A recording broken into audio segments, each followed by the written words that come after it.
Hello everyone, today we're going to be testing out a new and very special core to me. I'm a huge retro fanatic, and I love the old systems such as Atari 2600, 5200, 7800, ColecoVision, the Odyssey, Vectrex, and so on. Here's the last of the long-lost classic systems. We're going to be testing out the Mattel Intellivision. And I give personal thanks to markwkidd on libretto, Recompile, as well as madmonkey for helping fix some of the coding issues that prevented us from running properly on the NES Classic and SNES Classic. I'm using my dummy folder method, but these will run from the main user interface provided you have the proper command lines. And I'll make sure you are aware of these. But I'm loading this core right now. Going to load content. And I'm going to the Intellivision folder. Test out a few games there. I remember Tron games being on Intellivision. We'll try out Tron Deadly Disc. And everybody and their mother and their sister and their father and their brother, they were all into the video game craze at the time, from gun shops to adult film companies to dog food companies to toy companies such as Mattel, who had no previous experience with video games. But it worked out well, and this is a true gem of a system for what it's worth. So we're trying out Tron Deadly Disc here. And the first thing I'd like to point out to you is you're going to want to push the start button. Then you can push A. And this works great on SNES controllers and on. And you get a little bit of a gist of the various controllers you could use. A, B, Y, X, L, and R. And you're going to need to use the keypad. It's going to be very helpful in playing certain games. Then you'll notice that the select button swaps between the left and right controller. Some games will not start unless you use the right controller versus the left controller. But you can push select if you have issues on certain games. But we're going to test out a few games here and see how they run. So I'm going to push the button and see if it starts. Normally if it wouldn't start, I'd pull up the keypad and do it that way. Like that. This one's running right from the get-go. Not bad. And there's decent compatibility on the system. I mean, some games don't run, some have graphical glitches, but I'm very impressed with the compatibility that is offered up as of right now at this precise moment in time. So we're going to go to another one. And normally I would take the time to set this up in a bunch of nice artwork in the user interface, but this is a test right now. It works out better for me to really see the compatibility. But it's good enough to release into the core set, so I'm happy to be able to release it. Okay, we're going to try out another one that I grew up with, Beam Rider by Activision. And video games were a tremendous craze until late 1983, early 1984, when there was a bad video game crash. And basically most companies went down under and had severe financial difficulties, with the exception of the ones that were making games on PC. There was just an oversaturation of the market at the time. I'm using the keypad here. And here we go.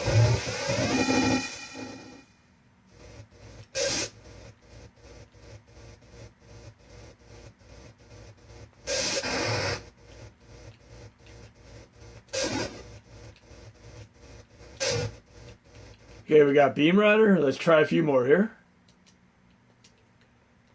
And there's another thing that's a nuance to the system that people may not be aware of if they haven't played it originally. The controller would have really colorful overlays that you could place on top of the controller to show you where all the buttons were in relation to the game. We're going to try out Astro Smash by Mattel. And let's see if this one starts from the get-go. It starts.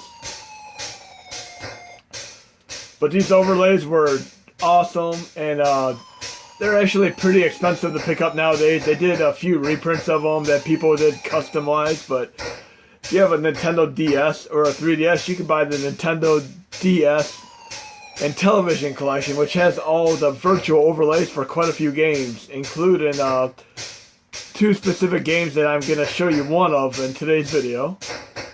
It'll be a little surprise game, one of the gems on the system. That's Astro Smash. Let's see how Donkey Kong runs. I always love different various interpretations of Donkey Kong on the systems. Like the Atari 2600 Donkey Kong to the NES one to the arcade version. Let's see how this one fares. And the ColecoVision version was pretty awesome, but Intellivision was not as powerful as the ColecoVision, so let's see what they did with this. ColecoVision had a little bit more power than the Atari 2600 had, so generally the games that were on both the Atari 2600 and the ColecoVision versions were superior. But I'm pushing the buttons and not able to start this, so I'm going to use the L or R button to open the keypad. Push 1, then I can choose player 1 or 2. Choose level 1 to 4. There we go.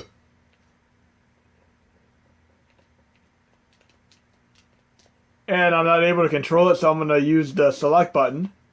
And I switch to the other controller. Like I said, you sometimes have to push the select button to switch between controllers.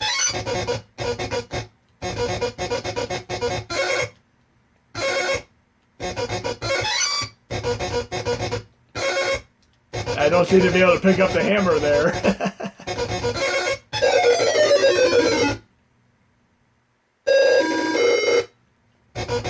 Let's see if I can pick up one of these hammers real quick before I switch on to the next game.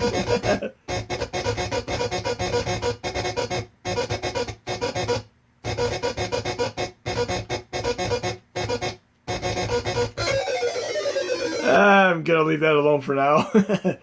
But I love all the different interpretations of Donkey Kong, and you should definitely check out the Game & Watch interpretations of Donkey Kong. They're really fun to play. So we're going to load content. Like I said, some games will have graphical glitches, and I'll give you an example of this. The game is still highly playable if you can get past some of the graphical glitches. We have none other than Kool-Aid Man. Oh yeah! And of course, we had Randy Macho Man Savage also going, oh yeah, for the most part. You see slight graphical glitches, but the game's still playable. But it's definitely going, very fun going through a bunch of these games here. And I'm testing out these all and just seeing the general compatibility of all of these.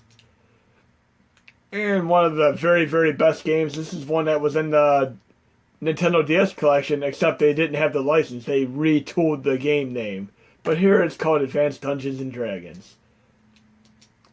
And this is one of the games where the overlay helps out. Because I started a game, and I can't do anything. But if I open the keypad with the L button, this will actually choose what direction you go in. If I had an overlay on here, I would know that I can move up to the top left, up to the top right, right or left. So I'll push 9 to move down to the bottom right. See what I mean?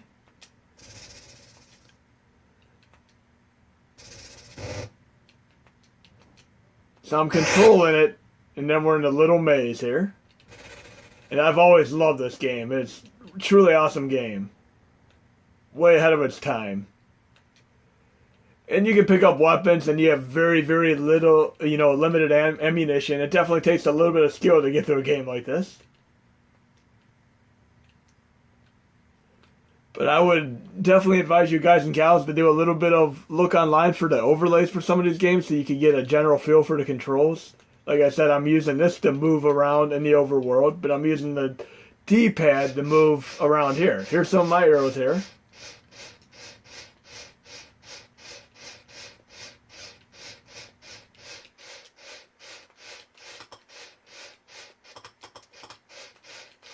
And I believe I picked up some arrows by pushing the C button on the bottom left. I'm not sure what the overlay is right now.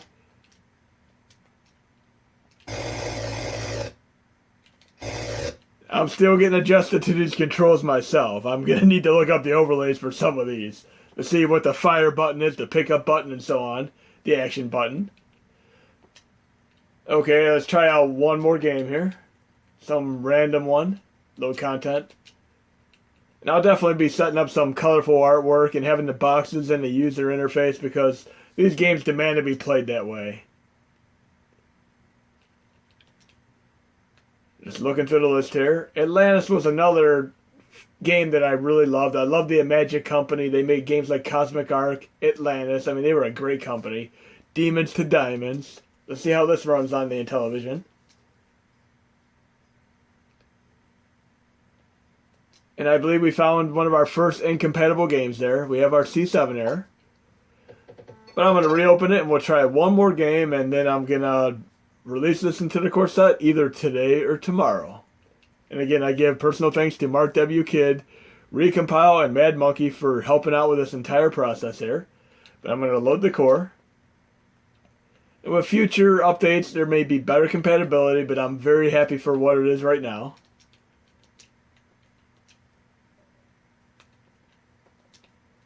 And C7 generally means unsupported or not found. That's just a typical error there. And I'm loving some of these games here. Just the titles of them just bring me back. Let's try out Masters of the Universe, Power of He-Man.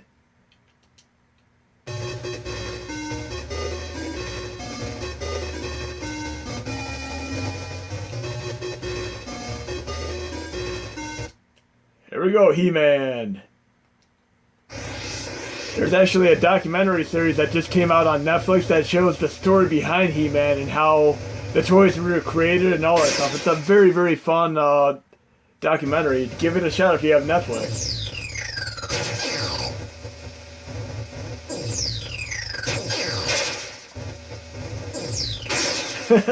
Well, I had fun playing some of these games, and I hope you guys and gals enjoy having this nostalgic flashback to many of these games that'll be in the core set update. So I hope you enjoyed the video. There'll be more to come.